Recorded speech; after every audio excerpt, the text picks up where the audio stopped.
Hello, I welcome you all in this course on refrigeration and air conditioning, and today we will discuss the actual vapor compression cycle. We will be covering the Ewing's construction, and that is very interesting, effect of operating conditions, vapor compression cycle with reversibilities. Now, in a typical vapor compression cycle, if we draw on a pressure enthalpy diagram, if there is wet compression, it means the vapor is saturated after the compression, and at the inlet of the compressor the vapor is not saturated, it is a wet vapor.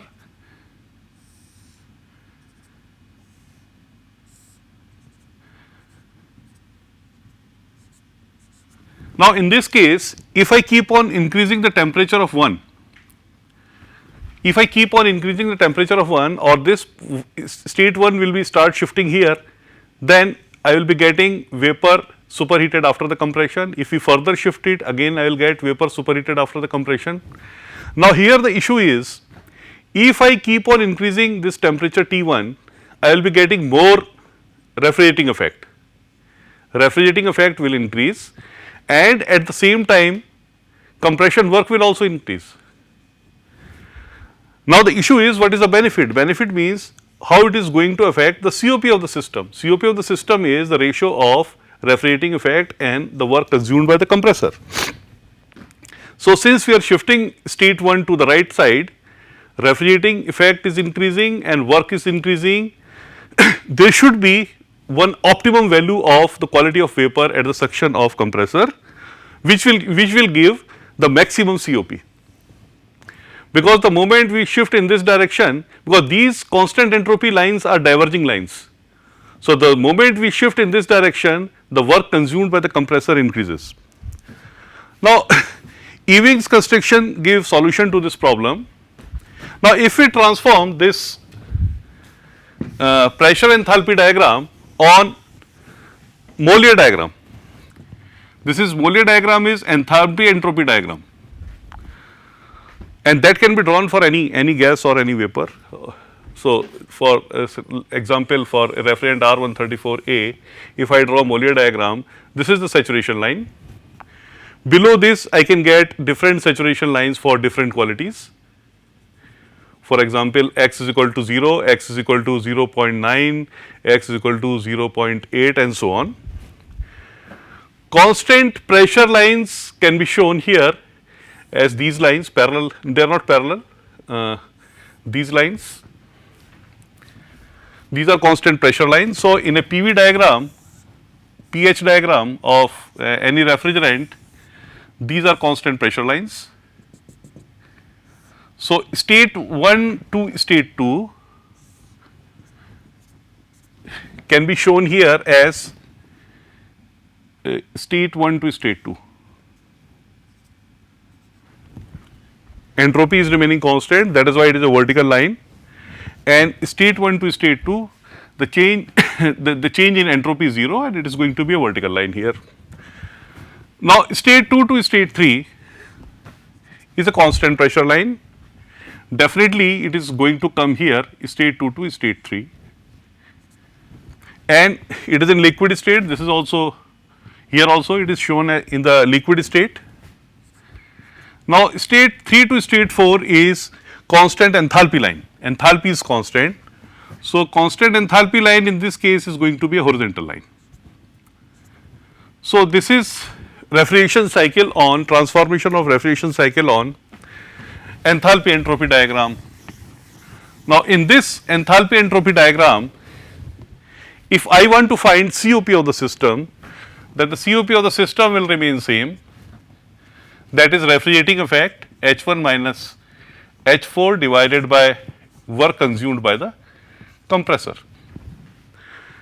Now, we can do further manipulation in this equation, and we can further write this equation as H1 minus H4 divided by H2 minus H4 minus H1 minus H4.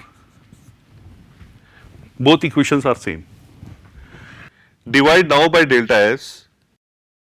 Delta S is change in entropy.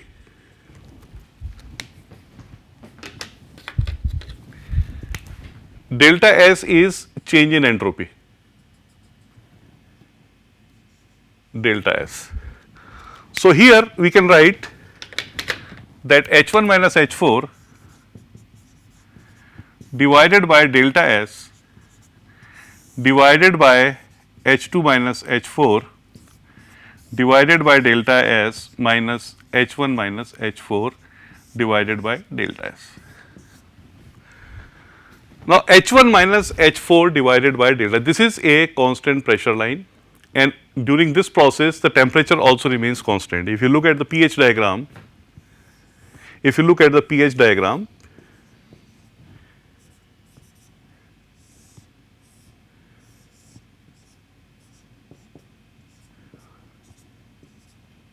this process the temperature remains constant.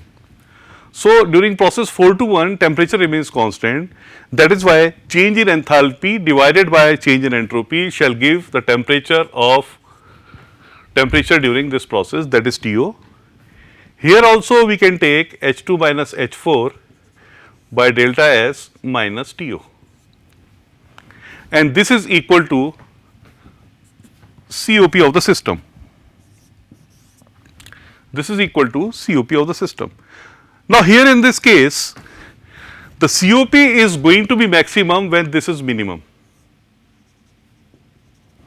because TO is fixed, TO cannot be changed, but we have to ensure that this is minimum. In that case, this expression means H2 minus H4, enthalpy of the vapor after compression minus enthalpy of the vapor after expansion or at the entry of the evaporator, divided by delta S, because in this process delta S 0, in refrigerating process, that is state 4 to state 1, the delta S is this much. So, H2 minus H4 divided by delta S has to be minimum. Now, H2 is here,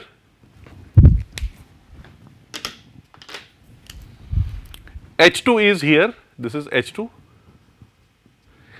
and H4 is here, H4, this is delta S. If you look at these values, this is nothing but the slope of this line. If you connect 4 to, it is slope of this line. If we can minimize the slope of this line, because this is also shown here as a straight line, but basically it is not exactly a straight line, it is a slightly curved. So, this line is something like this.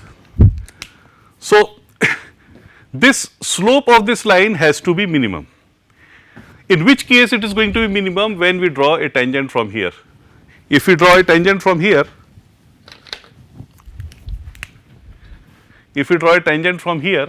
then this point, this is 2m, let us say 2m, this point, and then we draw a vertical from here, this is 1m. Now, process 1m to 2m, if we adopt the cycle or if we modified the cycle as 1m, 2m and then 3 and then 4 and then 1m. In this case, this cycle will give the highest COP. Reason being H2 minus H4 divided by delta S is minimum in this case. Now, if we further increase the quality, we can come up to here, then we will be getting 1s, from 1s to 2s. But in this case, so this value of 1m is different for different refrigerants.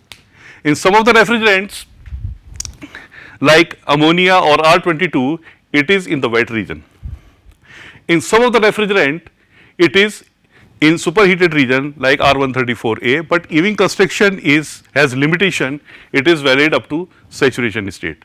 So, if we look at the R134A, we will find as we are going from this point to this point, the COP of the cycle is increasing, because for R134A, the maximum COP is attained when the vapor is slightly superheated. So, that process is, I am not covering that process here.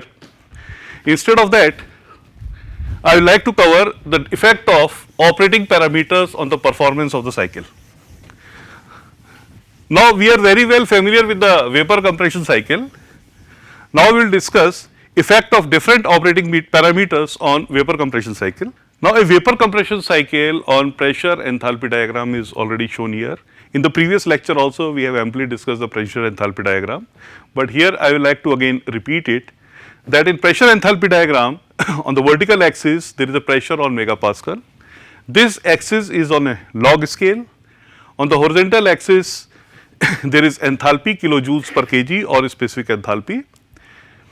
There are horizontal lines which are constant pressure lines, obviously there are vertical lines which are obviously constant enthalpy lines. There are certain inclined lines also, they are constant entropy line in this chart. This chart also has constant temperature line.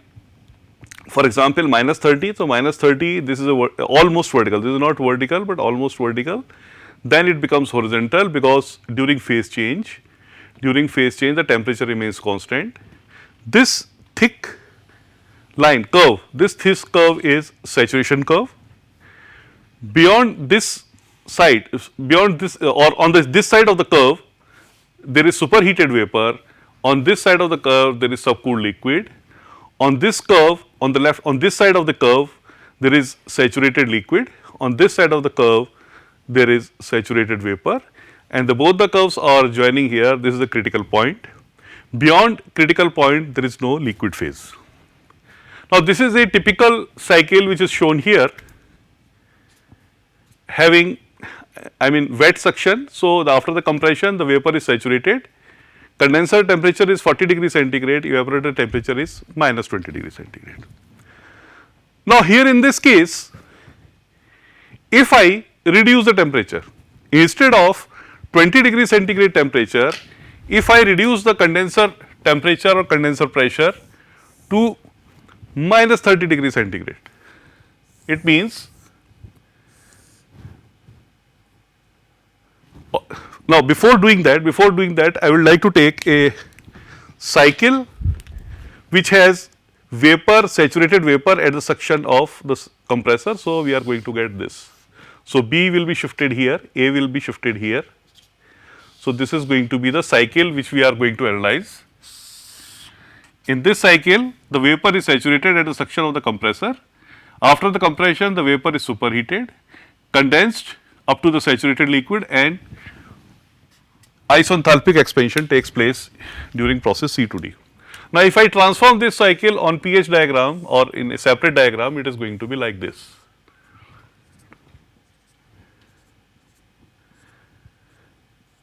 Now in this process, suppose I reduce the evaporator pressure, correspondingly the temperature will also get reduced. Now if I reduce the evaporator pressure, in that case what is going to happen? In that case we are losing this much of refrigerating effect. The length of this line will reduce. So if I extend it up to 30 degree centigrade, then we will be losing this much of refrigerating effect. So when we reduce the condenser pressure, evaporator pressure, the refrigerating effect is reduced. That is first thing. Now the second thing is, what about the compressor work? Since we have reduced the evaporator pressure, the compression process will be shifted to this one. Now B will be shifted here. B will be shifted here. If I show it here, then it is going to be like this.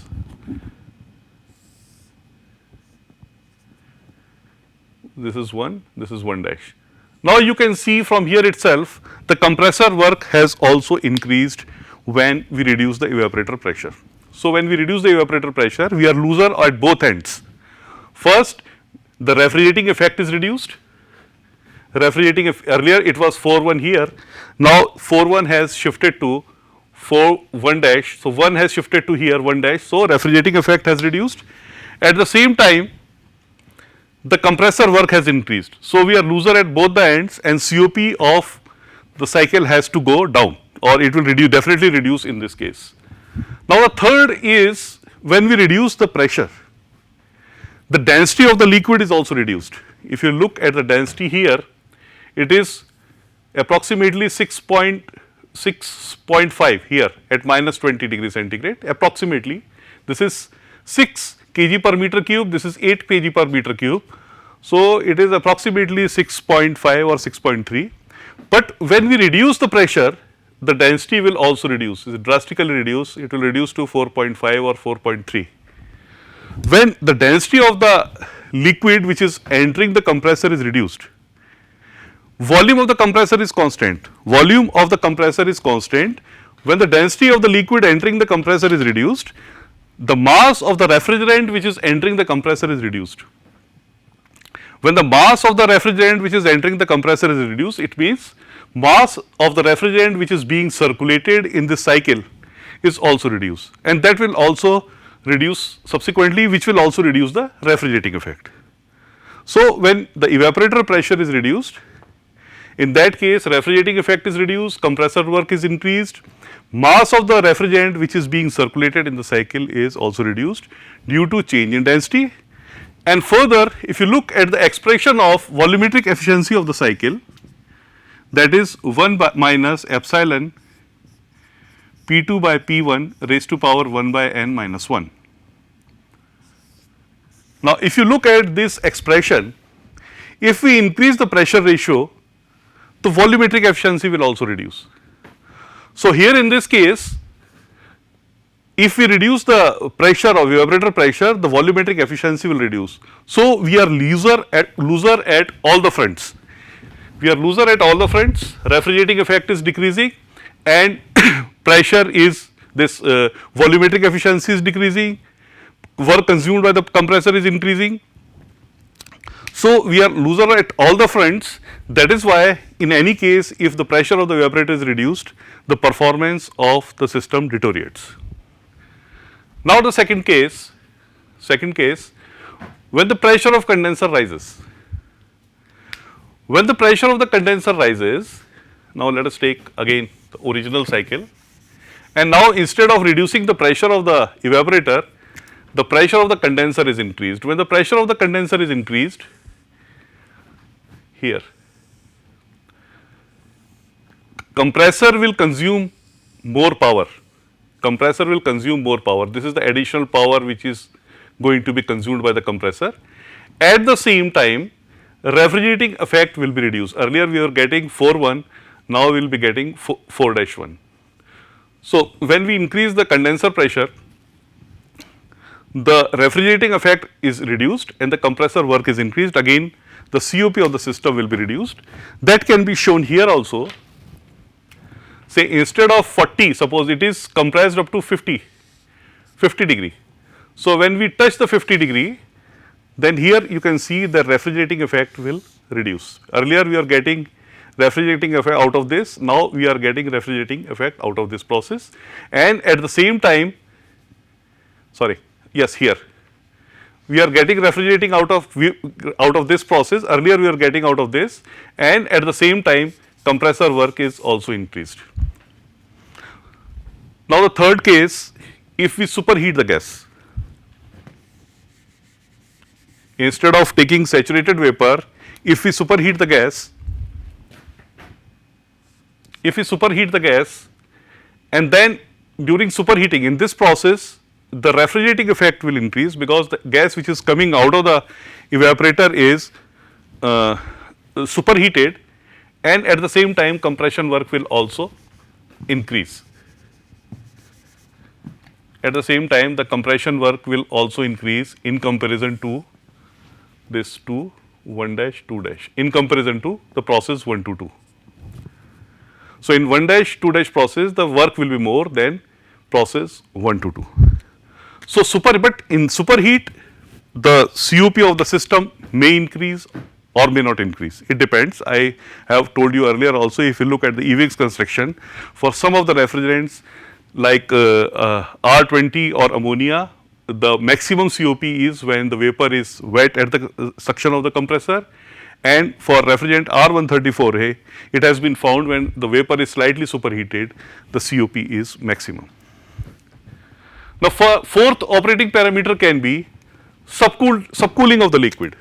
If we do subcooling of the liquid by external means, so if we are able to do subcooling of the liquid through external means, definitely refrigerating effect will increase, because this cooling if let us say 40 degree centigrade, the vapor is subcooled.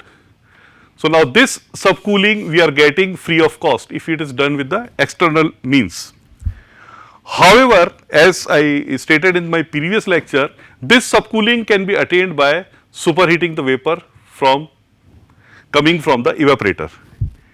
In this case again, for getting this subcooling, we are superheating here and more power will be consumed by the compressor. So if we are doing superheating with the help of vapor coming out of the evaporator, in that case we are getting more refrigerating effect and at the same time more power will be consumed by the compressor. Now after this I will take up vapor compression cycle with irreversibilities, because the actual cycle, in actual cycle the processes are not reversible, all the processes are irreversible, and that is very important to understand how the system behaves in actual practice. Let us transform the vapor compression cycle on pressure and enthalpy diagram, and we will start from the point where the vapor emerges from evaporator. Now evaporator is connected to the compressor through a pipeline, and vapor which is coming from the evaporator is approximately at, let us say, if the evaporator temperature is minus 20 degree centigrade, so this vapor is at minus 20 degree centigrade, right. This is state 1. But when the vapor enters the compressor, it picks heat from the surroundings and it gets superheated. So vapor will get superheated, so we will get 1 dash, right. Now this is constant temperature lines, so minus 20, maybe it may attain minus 18 degree centigrade, okay. Now this superheated vapor enters the compressor, and during this process flow of vapor from the exit of the evaporator to the entry of the compressor, there is a friction loss. So there is a friction loss in the pipeline, so we get A double dash. Further, when the vapor is entering the compressor, there is a pressure drop across the compressor wall, because when the vapor is entering the compressor, pressure in the pipeline is higher than the pressure inside the compressor. So this pressure drop takes place across the compressor wall, and we get, let us take A1A, A1, A1, A, and sorry 1A and 1B. So we get state 1B. I am repeating here that vapor coming from the evaporator is saturated.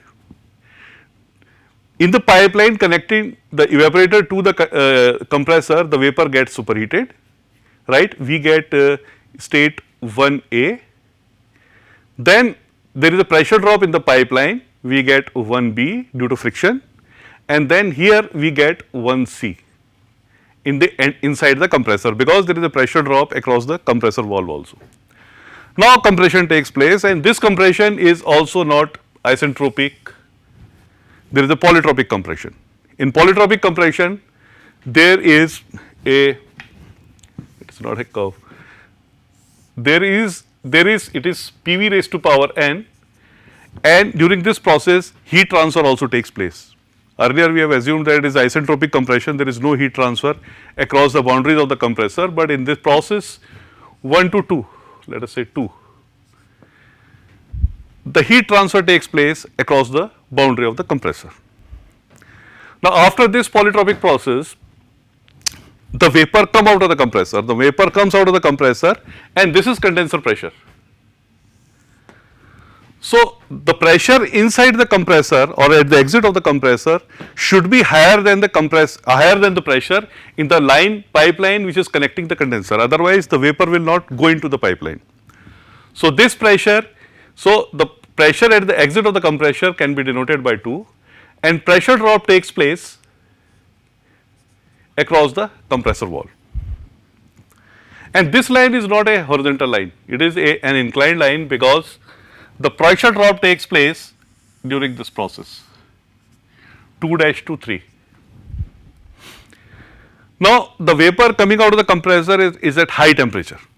So when it enters the pipeline, when it enters the pipeline, some amount of cooling takes place inside the pipeline itself, because the vapor is at a higher temperature. And after this we get, this is 2A and we get 2B. From 2B to 3 the condensation takes place, and during this process also there is a pressure drop, right. Normally we do not get saturated vapor at the exit of the condenser, normally it is subcooled. So, we will go up to the subcooling state, this is 3. Now, at 3 when vapor comes out of the condenser, right, it is in liquid state, and expansion takes place inside an expansion wall, right. So, expansion takes place inside an expansion wall and we get state 4, and the pressure of state 4 is higher than the pressure of state 1.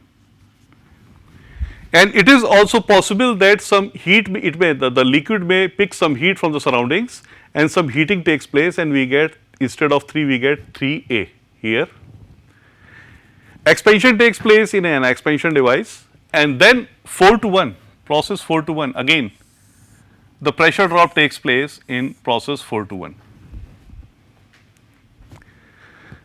Now, here in both the cases, in evaporator and condenser, at both the places the pressure drop is taking place, but in 4 to 1 the pressure drop is more severe or more of concern, because here the pressure drop is due to friction in the flow, and there is a pressure drop due to momentum also, because the velocity, the vapor is getting vaporized and the fluid is picking up the kinetic energy, and it is picking up the kinetic energy at the expense of the enthalpy of the fluid, right. So, they have cumulative effect and there is a large pressure drop in evaporator. However, in the case of condenser, condensation is taking place or the kinetic energy of the fluid is reducing, which is being converted into the pressure energy. So, pressure should rise here, but at the same time pressure loss is taking place due to friction. Okay. So, both these effects are compensating each other, and sometimes it happens that there is a pressure rise in the condenser, but normally it does not happen, but this can also happen, there is a pressure rise in the condenser. It means the conversion of kinetic energy to the pressure energy is more than the loss in the friction of loss of pressure during in the friction. However, in the case of evaporator, the pressure loss, they have cumulative effect and there is a substantial pressure drop in, and it affects the performance of the system also, because the T4, these are two different temperatures. Suppose this is minus 20, this may be minus 15. So, this also hampers the performance of the system, but this is the actual vapor compression cycle, and that is why the actual vapor compression cycle has COP much lower than the COP of an ideal vapor compression cycle. So, we have discussed the real or the actual vapor compression cycle with reversibilities. We have completed the vapor compression cycle with irreversibilities, and now in the next class we will go for a multi compression system with intercooling.